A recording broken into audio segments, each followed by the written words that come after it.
PhatPhish Guitar Studio. I'm Dave, and in this video I want to talk a bit about string bending and a trap that people often fall into with string bending that kind of compromises the quality of their playing.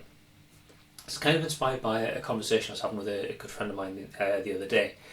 Her husband's starting to learn to play guitar, and she was saying, oh, he's getting on quite well, and I'm at the stage now where I don't mind hearing him play. You know, like a little while ago he was up in the spare room playing the guitar and all I could hear was like guitar being played badly, but now he's getting better at it. Yeah, I don't mind listening to it. It's not too much of a distraction. I'm sitting downstairs trying to read or whatever. He says, unless he's doing string bending. He says, it always sounds horrible when he's bending strings.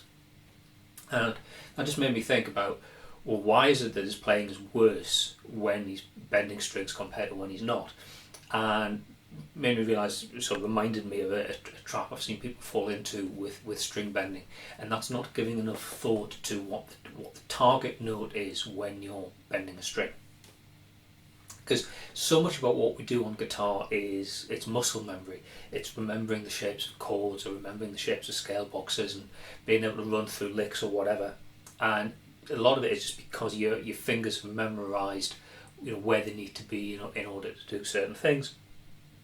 And when you're looking at the fingerboard and seeing where your fingers are, it's kind of just like a visual confirmation of what's going on. You don't necessarily listen to it as intently as perhaps you could. And string bending is different in that when you're bending a string, the note that you're bending up to, it's not like the note that's there. I'll show you what I mean. So say I've got my finger down here, ring finger down at the 9th fret on the 3rd string, so that's an E. Now if I want to bend that note up, I would say I want to take it up like that.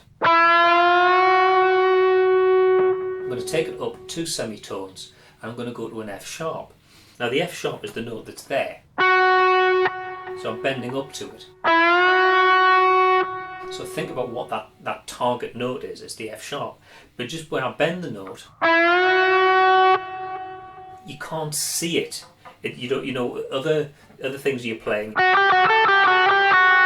those notes there, each of them have a visual and an audible confirmation that I'm playing an F sharp, I'm playing a G, I'm playing an A, whatever. The notes are just there to be played, whereas when you're bending a note, you need to be listening to the strings that's being bent and knowing when to stop bending. Because if you get more proficient and you've got more strength in your fingers, it's really easy perhaps to overbend and go too far and actually go higher than the note that you're actually aiming for.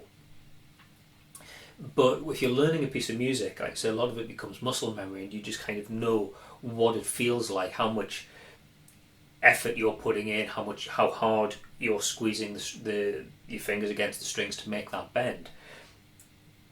You can do it with muscle memory. But in actuality, what you're doing is you're playing a note, and it needs to hit that target note. And if you've been playing for a while and you start to improve, particularly as you make the transition from being a beginner to something like an intermediate, your fingers will just naturally get stronger. You know, when you first started playing, you weren't used to doing this sort of thing.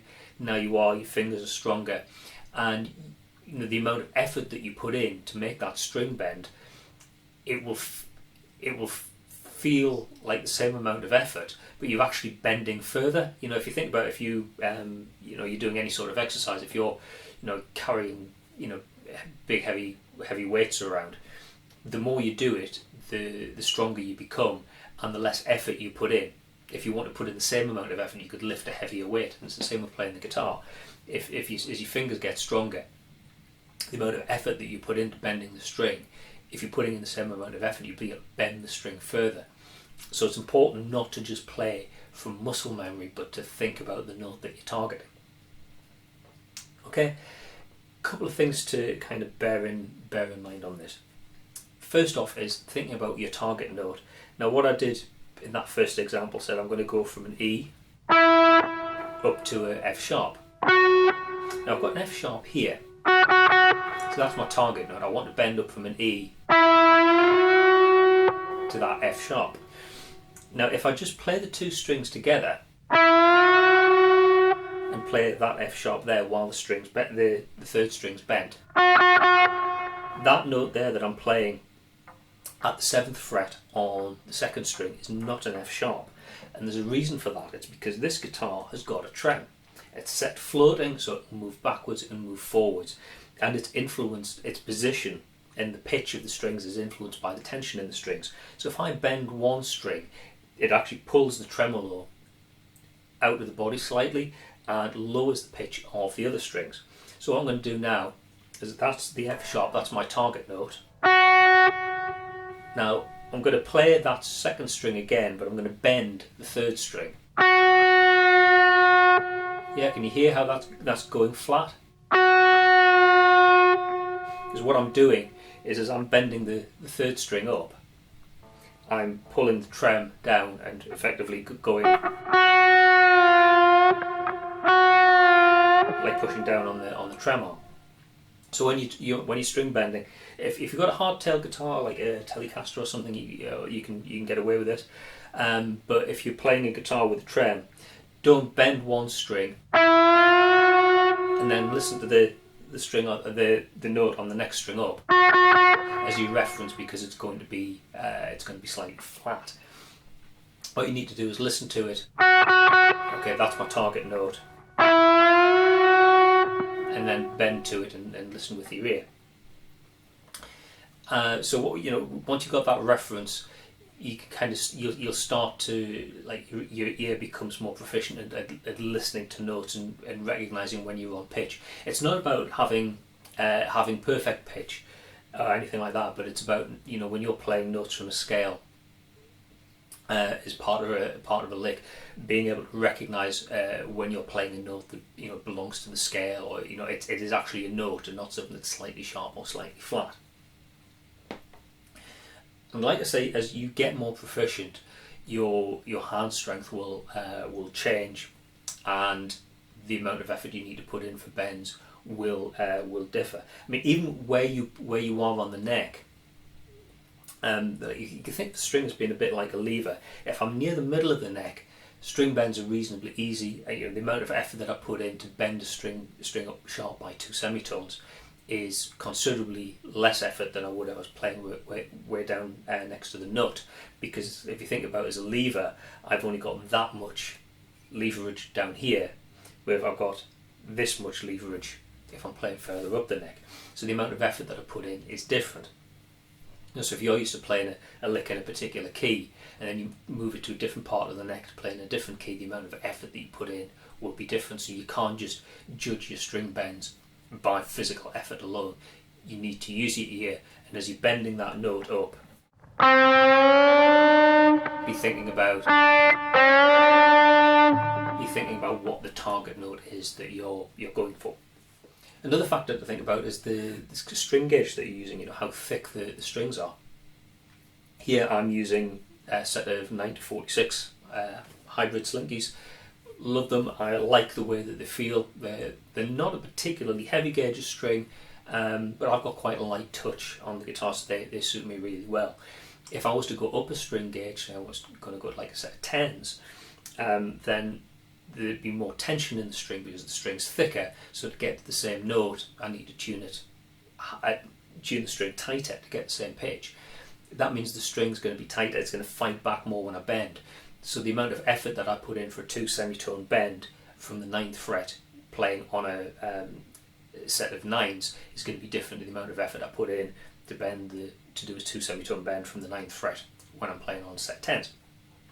And likewise, factors like scale length. So this is like a 25.5 inch scale, so 25.5 inches from the saddles to the note.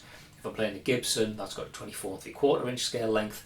It's shorter, so that affects the string tension. Sometimes I'm going to use a different gauge on those sort of guitars. But it's all factors that mean you don't have a consistent experience from one guitar to the other.